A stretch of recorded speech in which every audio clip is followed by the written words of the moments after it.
Every small town has its secrets, whispers behind church doors, stories told in hushed tones over coffee. But what if one of those secrets was a killer? And what if that killer wasn't hiding, but was protected? Today, we explore a true story so twisted it defies belief. A small town where silence was loyalty, and where a murderer was shielded for more than 30 years. This is Buried Secrets, the town that protected a killer for decades. The all-American town. In the heart of Missouri lies the quiet town of Skidmore. Population a few hundred, it's the kind of place where everyone knows your name, where the post office doubles as the town's lifeline, and where secrets don't get buried, they get rooted. To outsiders it was unremarkable, to those who lived there it was home. But behind the facades of dusty storefronts and modest houses something sinister brewed, and at the center of it was a man named Ken Rex McElroy. The town bully. Ken Rex was no ordinary resident. He was feared, not respected, powerful, but not elected. He was in many ways a tyrant. Born in 1934, McElroy had a history of violence, manipulation, and intimidation.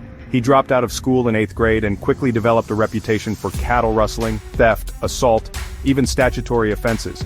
He was married multiple times. Some say his relationships began before the girls were even of legal age. He carried guns, drove big trucks, and wasn't afraid to use either. Witnesses against him often changed their stories. Suddenly, victims refused to testify. Jurors claimed to forget. And law enforcement? They seemed powerless. Or unwilling.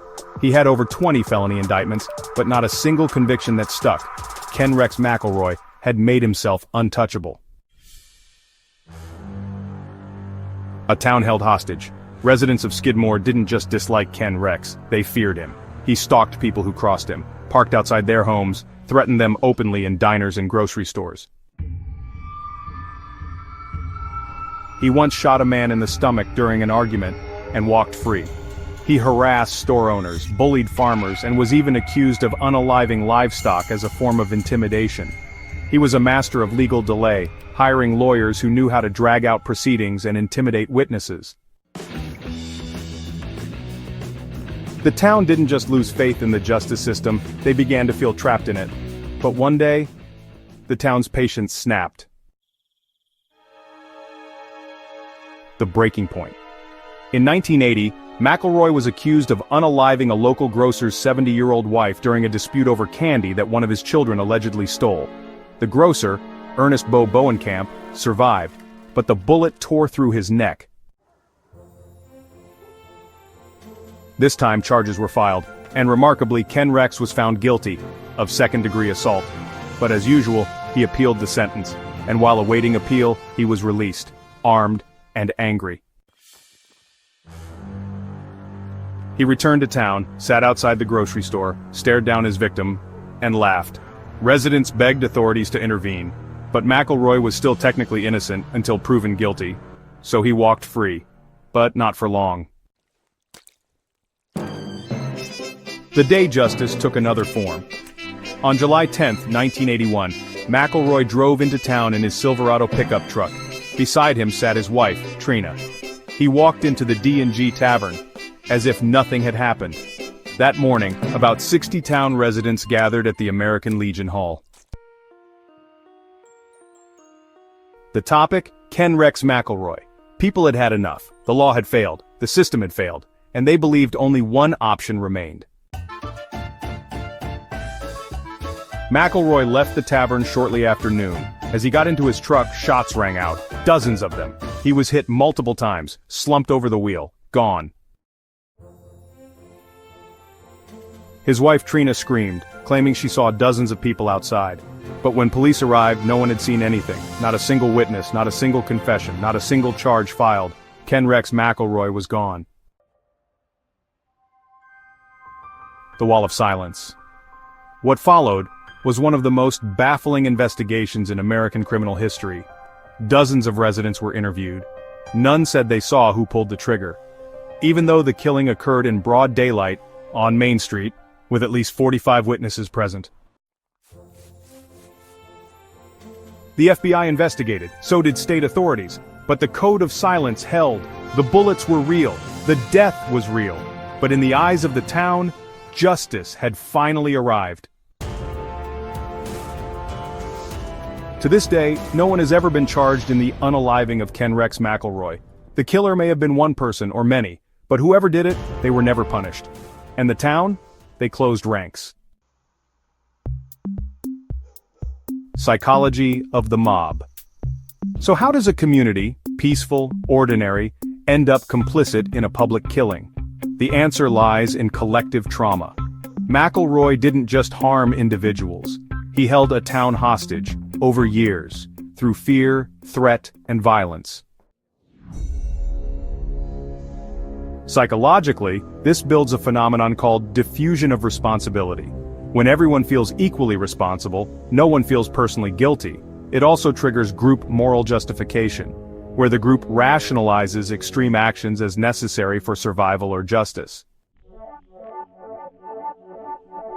To the town, law had failed, and survival demanded action.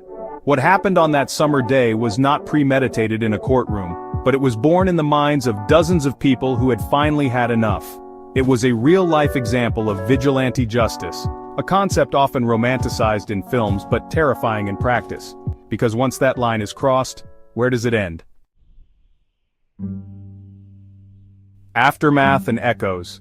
Skidmore never recovered.